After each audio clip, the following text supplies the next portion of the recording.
Hello everyone, welcome back to another video. Today, I'll be showing you how to send money from Wise to GCash. Now let's get started. First, open the Wise app and log into your Wise account. Once you're logged in, click on the Send option on the home page. Next, select who you want to send the money to. If the recipient is already saved in your list, simply choose them. Otherwise, click on Add a Recipient.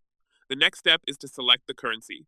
Since you're sending money to GCash, the currency must be Philippine Peso PHP. Select Philippine Peso. After that, click on Add a Recipient.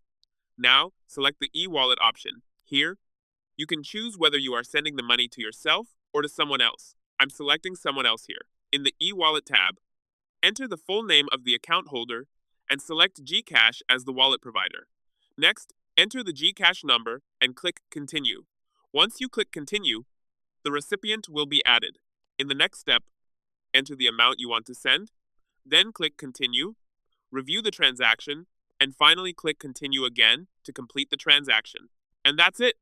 This is how you can send money from Wise to GCash. If you found this video helpful, don't forget to like and subscribe. Thanks for watching.